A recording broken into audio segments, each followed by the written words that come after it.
शिंदेच्या शिवसेनेमध्ये प्रवेश केल्यानंतर पहिलाच जनता दरबार जो आहे तो बच्चू कडूंनी आयोजित केलेला आहे। आमदारकीची शपथ घेण्यापूर्वीचा पहिला हा जनता दरबार आहे। यामध्ये जर आपण पाहिलं तर शेतकऱ्यांच्या पीक विमा संदर्भात जर आपण पाहिलं तर समस्या असेल किंवा मग वेगवेगळ्या समस्यांना घेऊन जे आहे ते या ठिकाणी जनता दरबार भरवल्या गेल्यात। महिला काही निवेदन घेऊन या ठिकाणी आल्याचं आपल्याला पाहायला मिळते। दुसरीकडे स्वागत देखील बच्चू कडूंचं अभिनंदन केलं जातं। आपल्यासोबत स्वतः बच्चू कडू आहेत। भाऊ, काय सांगणार शिवसेनेचा पहिला जनता दरबार शिवसेनेत प्रवेश केल्यानंतर?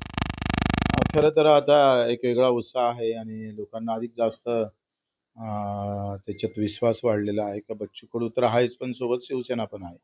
त्याच्यामुळं विश्वासामध्ये अधिक भर पडला आणि पहिले बच्चू कडू एवढं म्हटल्यावरही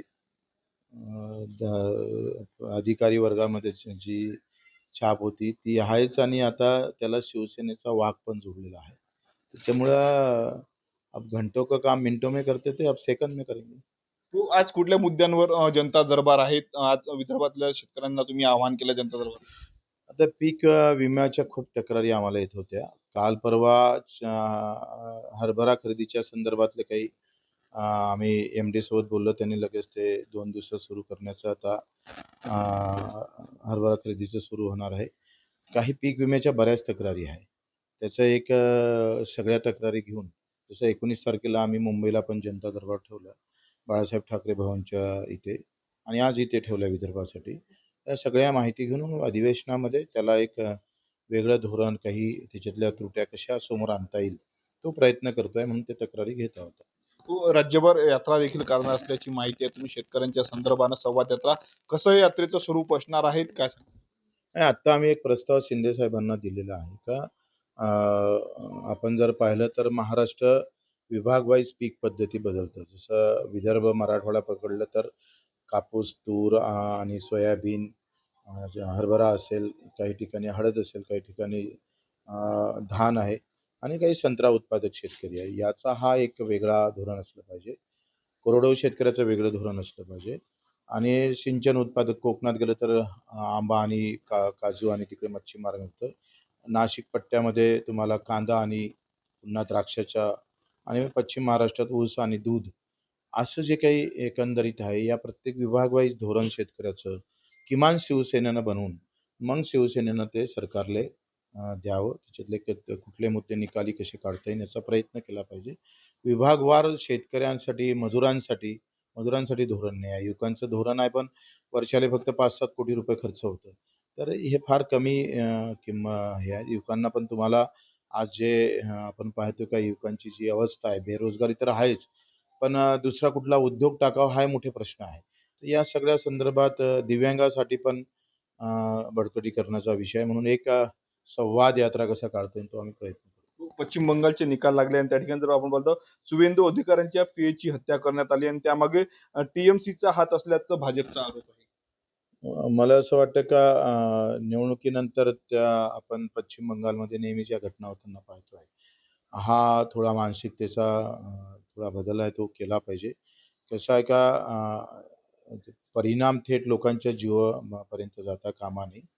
असं होत असेल तर त्याच्यावर पाबंदी घालणं गरजेचं आहे। तो महाराष्ट्रात अनेकदा ग्रामीण भागातले रस्ते होतात, परंतु रस्त्याचं काम निकृष्ट दर्जाचं होत असल्याचं समोर आलं।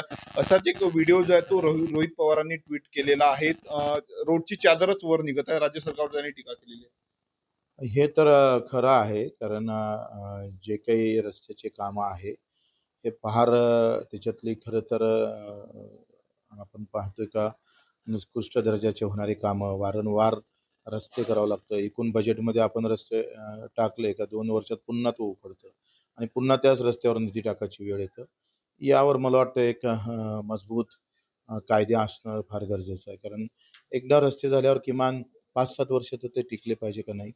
आणि असं होत नसेल तर विरोधकाची टीका ही आपल्यासाठी सूचना म्हणून कशी घेता येईल असं सरकारनं प्रयत्न केला पाहिजे।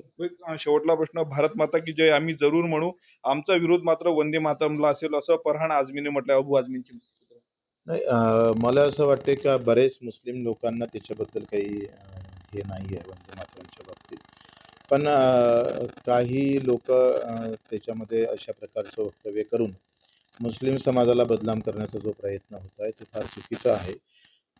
मला वाटते वंदे मातरमचा अर्थ काही लोकांना पटत नाही पटत, पण ते वाच्यता करायची गरज नाही आहे. ते वाच्यता करण्याच्या मागचं कारण काय ते शोधलं पाहिजे. का मी मुसलमानाचा पक्का आहे असं काही सांगायचं आहे का त्यांना? तर याच्यापेक्षा आम्ही भारत मातेचे पक्के आहो, मजबूत आहो, आम्ही निष्ठावान आहे. राष्ट्राप्रती आमच्या भावना ज्या आहे, त्या सगळ्यांच्या एक असल्या पाहिजे. त्याच्याबद्दल कोणाचं दुमत असता कामा नये. तू अनिल परब आहे शिवसेनेचे नेते, त्यांच्या रिसोर्ट विरोधात मोठं आंदोलन केलं होतं किरीट सोमय्यांनी, परंतु अनिल परबांना जे आहे ते निर्दोष मुक्तता आत्ता न्यायालयाने दिलेले आहेत, मोठा दिलासा दिलेला आहे. हे असं होऊ नये. म्हणजे एखाद्यावर गुन्हे दाखल करत असताना त्याची पूर्ण किमान त्याच्यातलं 10-20% तर सत्यता पाहिजे आणि ते फक्त राजकीय दबावापोटी होत असेल तर ते चुकीचं आहे. माझं असं मत आहे. ते कोणावरही असू दे. मी काही अनिल परबच्या बाजूचा किंवा विरोधातला बोलणारा नाही आहे. विषय हा आहे का राज्य सरकार म्हणून आमच्या भूमिका ह्या द्वेषपोटी असता कामा नये. त्याच्यातून द्वेष निर्माण होता कामा नये. आपण सत्य सत्य असलं पाहिजे, खोटं खोटं असलं पाहिजे. जे काही असेल त्या सगळ्या संदर्भात समोर जाणं गरजेचं वाटतं. नक्कीच बच्चू कडू होते शिवसेनेमध्ये प्रवेश केल्यानंतर त्यांनी पहिला जनता दरबार जो आहे तो त्यांच्या कुरड पूर्णा या निवासस्थानी आयोजित केलेला आहे. यामध्ये शेतकऱ्यांच्या ज्या तक्रारी आहे पीक विमा संदर्भातल्या तक्रारी ज्या त्या घेतल्या जातात आणि आगामी काळामध्ये मुंबईमध्ये देखील अशाच पद्धतीनं जनता दरबार भरू असं बच्चू कडूंनी सांगितलेलं आहे. स्वप्नील उमाप, TV9 मराठी, अमरावती.